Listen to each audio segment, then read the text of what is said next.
오늘 우리에게 주시는 하나님의 말씀은 로마서 13장 8절에서 14절입니다.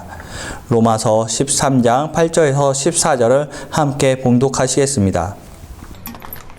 피차 사랑의 비두에는 아무에게든지 아무 빚도 지지 말라. 남을 사랑하는 자는 율법을 다 이루었느니라. 간음하지 말라, 살인하지 말라, 도둑질하지 말라, 탐내지 말라 한 것과 그 외에 다른 계명이 있을지라도 내 이웃을 내 자신과 같이 사랑하라 하신 그 말씀 가운데 다 들었느니라. 사랑은 이웃에게 악을 행하지 아니하나니 그러므로 사랑은 율법의 완성이니라. 또한 너희가 이 시기를 알거니와 자다가 깰 때가 벌써 되었으니 이는 이제 우리의 구원이 처음 믿을 때보다 가까웠습니다. 밤이 깊고 낮이 가까웠으니 그러므로 우리가 어둠의 일을 벗고 빛의 갑옷을 입자. 낮에와 같이 단정히 행하고 방탕하거나 술 취하지 말며 음란하거나 호색하지 말며 다투거나 시기하지 말고 오직 주 예수 그리스도로 옷 입고 정욕을 위하여 육신의 일을 도모하지 말라.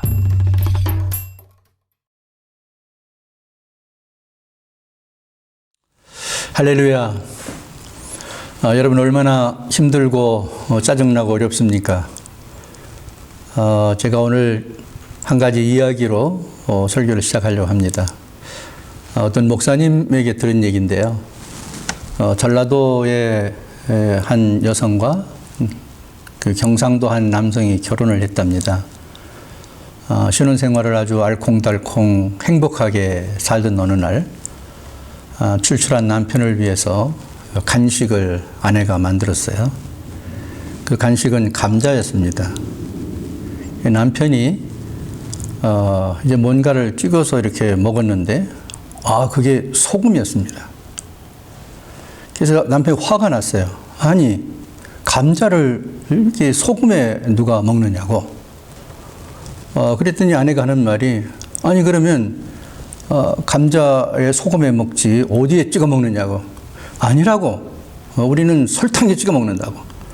그래서 설탕 대 소금 싸움이 벌어졌습니다. 그래서 이 부부가 이게 점점 커졌는데요. 이 싸움이 적은 거였는데 아니 왜 우리 아버지는 안 그러는데 너는 왜 그러냐 이렇게 그런 말을 하지 말아야 되잖아요. 그래가지고 싸움이 커져서 이혼 법정까지 가게 됐습니다. 이 판사가 이 얘기를 들어보니까 이게 참 어이가 없습니다. 신랑은 설탕에 찍어 먹어야 되는데 왜 소금에 찍어 먹느냐 그러고 또 아내 쪽에서는 아니 누가 감자를 소금에 찍어 먹지 설탕에 찍어 먹느냐고 또 계속 우기니까 아주 어이가 없어 하던 재판관이 이렇게 얘기를 했답니다. 아니 내가 당신들 얘기를 들어보니까 진짜 어이가 없다. 누가 감자를 먹는데 설탕이나 소금에 찍어 먹냐. 나는 강원도 출신인데 고추장에 찍어 먹는다. 그렇게 얘기를 했다는 말이 있습니다.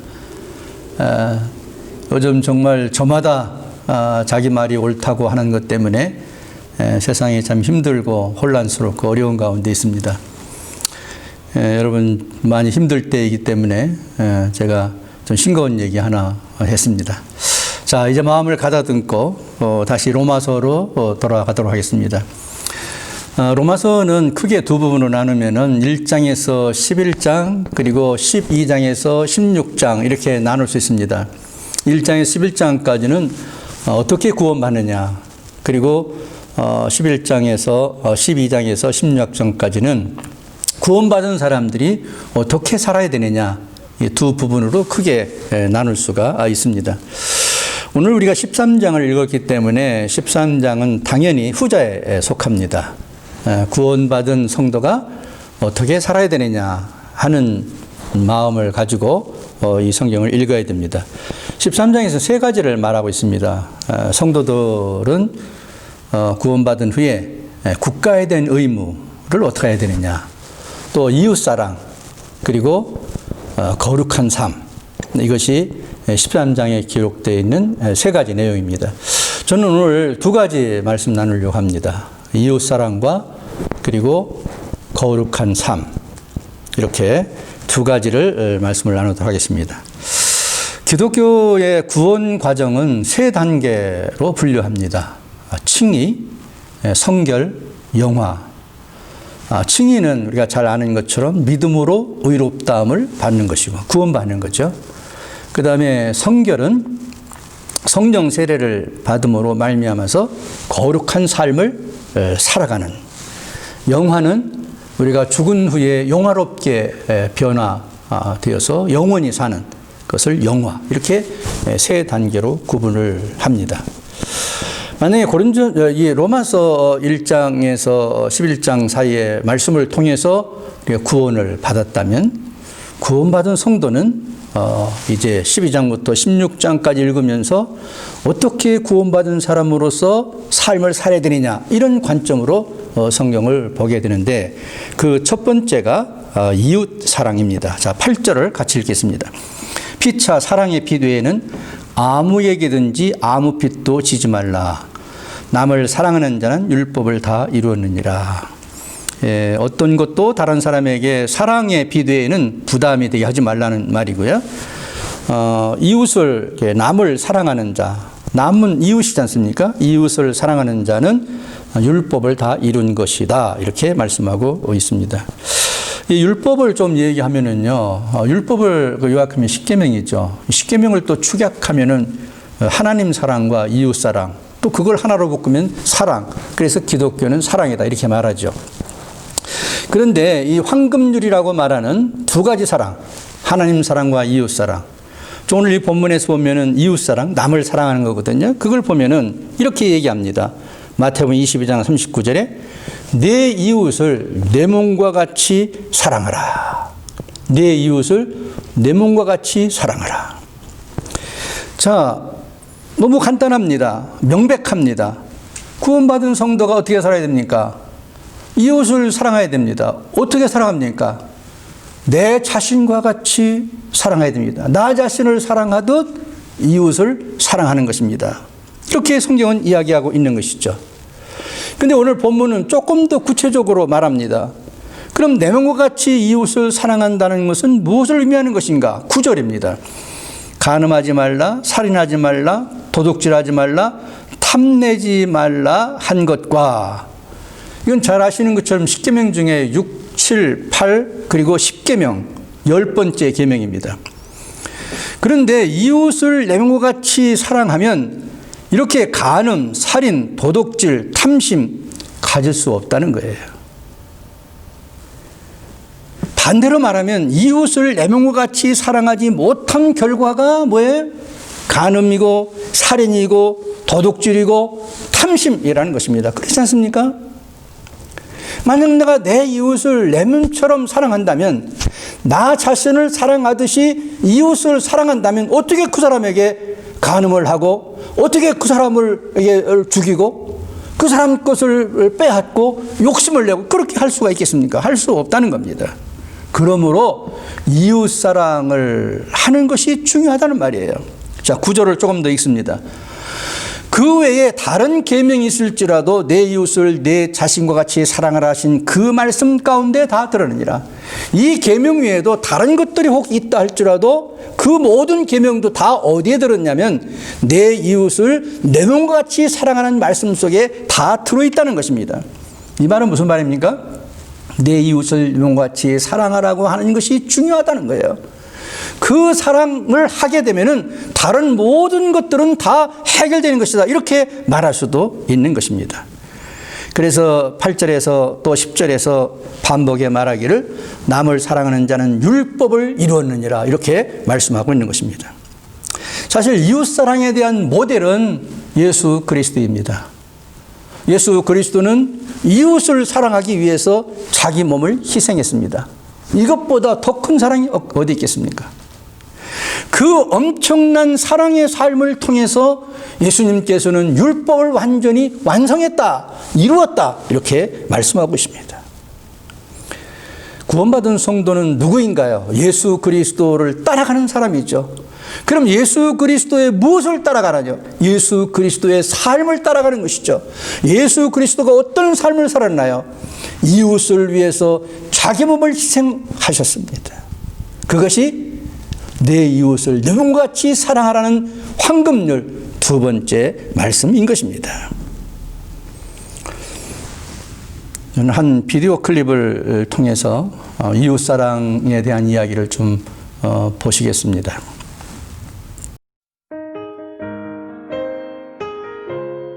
ออกมานี่เลยนะไอ้ขี้ขโมยไหนดูสิเอาอะไรไปออกมานี่ไปทำอะไรเนี่ยฮะถามว่าเอาไปทำอะไรเอาไปให้แม่ฮะ เจ๊แป๊บนึง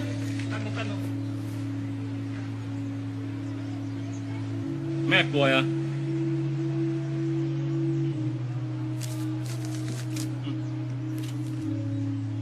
อย่าทำอย่างนี้อีกนะ หมวยเกาเหลา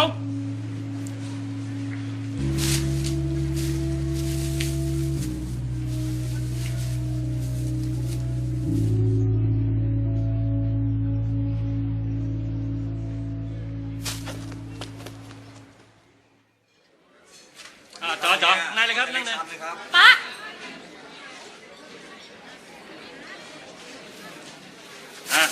จัดไป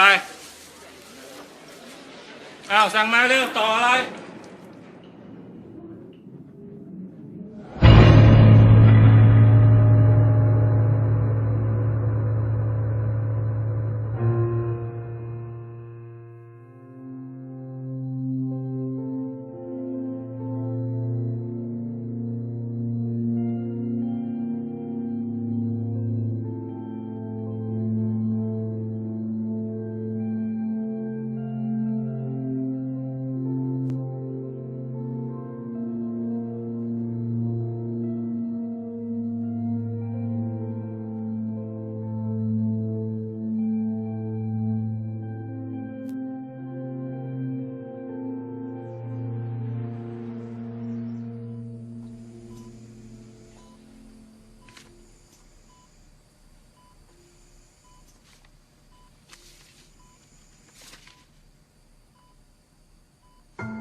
여러분 이 비디오 클립을 보시면서 어떤 생각이 나시나요?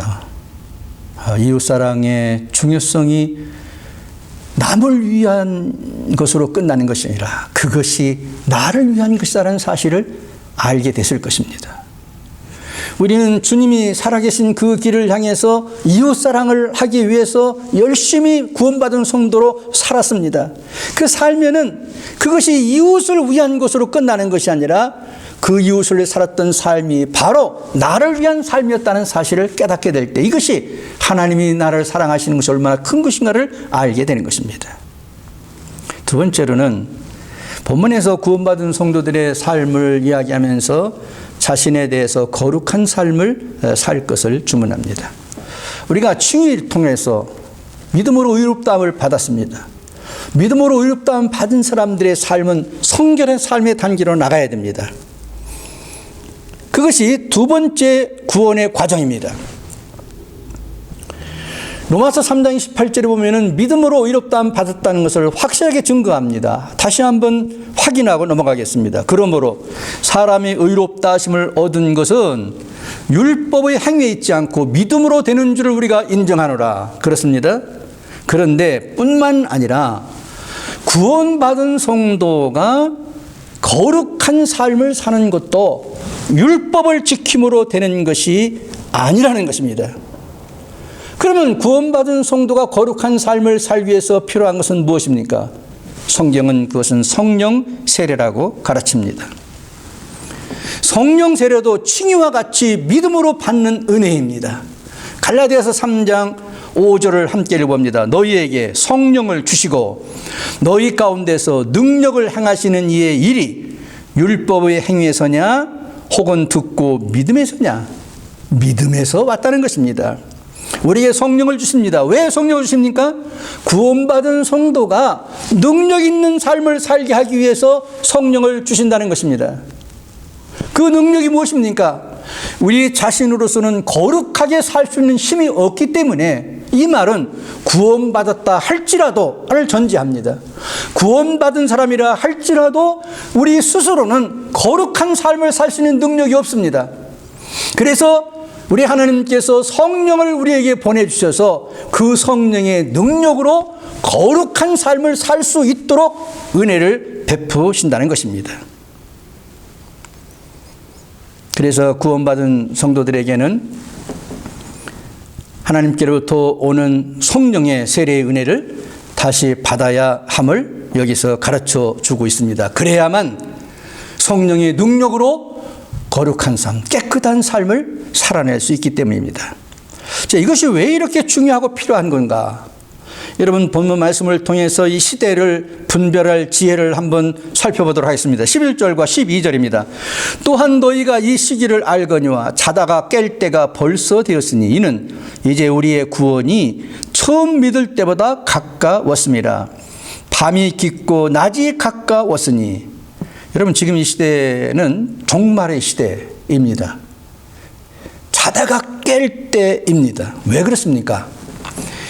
성경 그대로 읽습니다. 이는 이제 우리의 구원이 처음 믿을 때보다 가까웠습니다. 무슨 의미입니까?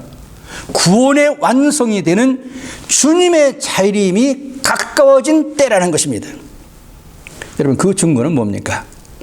밤이 깊고 낮이 가까웠으니 그렇습니다. 밤은 뭡니까?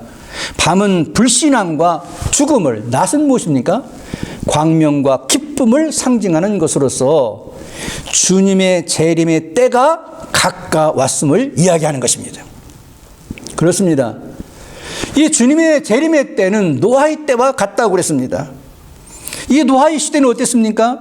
불신앙 가운데서 죽음을 향해서 돌진하는 밤의 삶을 사람들이 살았습니다. 밤의 삶을 살았습니다. 그들은 장가가고 시집가고 먹고 마시고 취하고 밤의 삶을 살았습니다. 그것이 이 시대의 특징입니다. 밤의 삶을 사는 것입니다. 그런데 그 가운데서도 하나님의 은혜를 입은 노아와 그의 가족은 어떻게 살았습니까? 낮의 삶, 즉 거룩한 삶을 살았습니다. 오늘날 구원받은 성도들이 어떻게 살아야 됩니까? 12절에서 14절 함께 읽습니다. 그러므로 우리가 어둠의 일을 벗고 빛의 갑옷을 입자. 낮에와 같이 단정히 행하고 방탕하거나 술 취하지 말며 음란하거나 호색하지 말며 다투거나 시기하지 말고 오직 주 예수 그리스도로 옷 입고 정욕을 위하여 육신의 일을 도모하지 말라. 여러분, 어둠의 일들이 무엇입니까? 분명하게 밝혔습니다. 방탕과 술 취합니다. 음란과 호색합니다. 다툼과 시기이다. 이 어둠의 일들을 자신의 정욕을 위해서 육신을 도모하는 일을 사는 것이 밤의 삶을 사는 이 시대의 특징입니다. 여러분, 어떤 사람도 먼저 말했습니다만 자신의 정욕을 위해서 육신의 일을 도모하는 이 삶을 살아갑니다. 그런데 두고도 여기서 벗어나기가 어렵다는 거예요. 왜 그럴까요? 어둠을 주관하고 있는 악한 영이 사로잡고 있기 때문입니다. 여러분, 아무리 악한 사람이라 할지라도 술 취하면서 방탕한 삶을 좋아하고 그것을 계속 그렇게 살기 원하는 사람 없습니다. 나오고 싶어 해요. 왜 못 나오나요? 악한 영이 사로잡고 있기 때문입니다. 마약에 중독된 분들이 그 마약이 끊어지고 나면은 오는 고통과 그 스트레스 때문에 정말 죽을 지경으로 들어갑니다. 그러면서 그것을 끊지 못하는 이유가 뭘까요? 악한 영이 그것을 사로잡고 있기 때문입니다. 여러분, 이걸 아셔야 됩니다. 그래서 정욕대로 육신의 일을 도모하고 사는 이상의 모든 사람들은 그 사람이 객관적으로 겉으로 아무리 훌륭하고 똑똑하고 위대한 업적을 가졌다 할지라도 넘어지는 이유, 실패하는 이유는 바로 여기에 있는 것입니다. 그러나 구원받은 그리스도인은 다른 것입니다. 어떻게 다릅니까? 우리의 육신의 연약함을 아시는 하나님께서 성령을 우리에게 보내주십니다. 성령은 능력의 영으로 파워를 가지고 우리에게 오셔서 이 어둠의 세력을 이길 수 있는 힘을 주시는 것입니다. 어둠의 세력을 몰아내 주시는 것입니다. 어둠의 세력을 제어하는 것입니다. 어둠의 세력을 물리치는 것입니다. 그러므로 성령의 능력을 힘입어 구원받은 성도들은 어둠의 밤의 삶에서 거룩한 낮의 삶으로 바꿔줘서 성결의 삶을 살 수 있게 되는 것입니다. 여러분, 이 구원받은 성도의 거룩한 삶은 얼마나 중요한지 모릅니다. 이걸 좀 어떻게 하든 좀 설명을 잘 하고 싶어서 어떤 분의 한번 간증을 제가 소개해 드리겠습니다. 나는 47세 때 아내를 잡기 위해 교회에 처음 나갔다. 아내가 새벽마다 교회를 갔기 때문이다. 나는 25년간 MBC 기자와 사장으로 일했다. 그 기간 기자로서 비판과 술 중독으로 살았다. 이 사람 자기 말에 의하면은요, 룸사롱이 있는 시간이 자기 집에 있는 시간보다 훨씬 많았다고 그래요. 하여튼간 뭐 술에 완전히 중독돼가지고 살았어요. 알코올 중독자로 33년. 새벽 기도를 아내를 잡기 위해서 갔을 때 교인들을 보니까 광신자들로 보였다. 나는 일주일 계획으로 이 2단 교회를 취재하기로 했다. 취재를 시작한 4일째 되는 날 찬양을 듣는데 눈물이 나왔다. 이게 무슨 변고냐? 아무리 멈추려도 멈출 수가 없었다.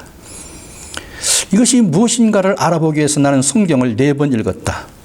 예수가 가짜인 줄 알았는데 진짜라는 것을 알았다. 나는 MBC 사장을 내려놓고 신학교에 공부한 후 목사가 되었다. 그런데 나중에 내가 알게 된 2가지 사실이 있었다. 내가 모르던 게 있었는데 이게 뭐였냐면은 그의 부인이요.